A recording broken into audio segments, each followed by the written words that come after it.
നിയമസഭാ തെരഞ്ഞെടുപ്പിൽ മത്സരിക്കുന്ന ഏറ്റവും ആസ്തി കുറഞ്ഞ സ്ഥാനാർത്ഥി ആരാണ്? ചോദിച്ചാൽ അതിനുത്തരം ഏറ്റുമാനൂർ മണ്ഡലത്തിലുണ്ട്. SUCIയുടെ സ്ഥാനാർത്ഥിയായ ആഷ്ന തമ്പിയാണ് ആ സ്ഥാനാർത്ഥി. വെറും 84 രൂപ ആണ് ആഷ്നയുടെ ആസ്തി. നിരവധി ജനകീയ സമരങ്ങളുടെ ഭാഗമായി യുവ സ്ഥാനാർത്ഥി ചില ആശയങ്ങൾ ഉയർത്തിപ്പിടിച്ചാണ് മത്സര രംഗത്തുള്ളത്. കോടികൾ മുടക്കിയുള്ള പ്രചാരണമാണ് കേരളത്തിൽ തെരഞ്ഞെടുപ്പ് രംഗത്ത് നടക്കുന്നത്. എന്നാൽ ആ ഒരു കാര്യത്തിൽ അല്പം വ്യത്യസ്തയായ ഒരു സ്ഥാനാർത്ഥിയാണ് നമ്മൾ പരിചയപ്പെടുന്നത്. അത് മറ്റാരുമല്ല, ഏറ്റുമാനൂർ മണ്ഡലത്തിലെ SUCIയുടെ സ്ഥാനാർത്ഥി ആഷ്ന തമ്പി. ഈ നാമനിർദ്ദേശം കൊടുത്തപ്പോൾ ഏറ്റവും കൂടുതൽ ശ്രദ്ധിക്കപ്പെട്ട ഒരു കാര്യമാണ് വരുമാനത്തിന് അവിടെ 84 രൂപ എന്ന് കണ്ടത്. എന്താണ് ശരിക്കും കയ്യിൽ അത്ര ഉള്ളായിരുന്നു? യഥാർത്ഥത്തിൽ കയ്യിൽ അത്രയും തുക ഉണ്ടായിരുന്നുള്ളൂ. നമ്മൾ പാർട്ടിയുടെ മുഴുവൻ സമയ പ്രവർത്തകയാണ്. പ്രത്യേകിച്ച് വരുമാന മാർഗങ്ങളൊന്നുമില്ല. യാഥാർത്ഥ്യം എന്താണോ അത് എഴുതി വെച്ചു, അത് തന്നെ. പഠനമാണോ ഇപ്പം? പഠനം കഴിഞ്ഞു, ജേർണലിസം കംപ്ലീറ്റ് ചെയ്തപ്പോൾ പാർട്ടിയുടെ മീഡിയ കോർഡിനേറ്ററായിട്ട് വർക്ക് ചെയ്തുകൊണ്ടിരിക്കുകയാണ്. ശക്തരായ 2 സ്ഥാനാർത്ഥികളാണ് ഏറ്റുമാനൂർ മണ്ഡലത്തിലുള്ളത്.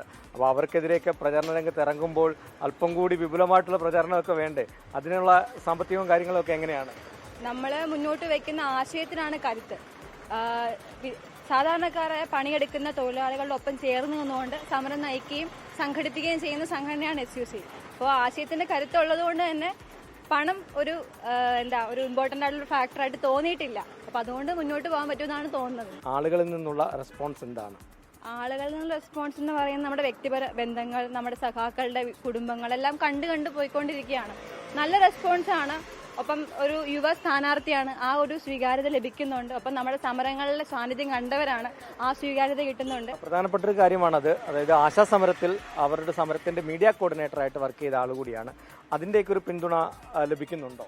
ഉറപ്പായിട്ടും ആശാസമരം ഉണ്ടായപ്പോൾ ജനപിന്തുണ നമ്മൾ കണ്ടതാണ്. സാധാരണക്കാരായ സ്ത്രീകൾ സമരം ചെയ്ത് സർക്കാരെ പാഠം പഠിപ്പിച്ചു.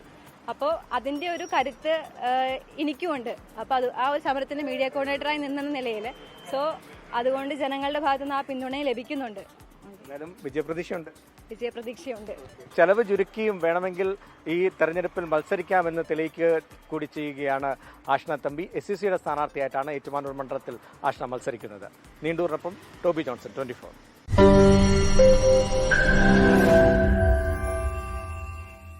ലോകത്തെവിടെയായാലും ഏത് സമയത്തും 24 വാർത്തകളും ഓഗ്മെന്റഡ് റിയാലിറ്റി പാക്കേജുകളും എക്സ്പ്ലെയിനറുകളും വിശദമായി കാണാൻ ഞങ്ങളുടെ YouTube ചാനൽ നിങ്ങൾക്ക് സബ്സ്ക്രൈബ് ചെയ്യാം.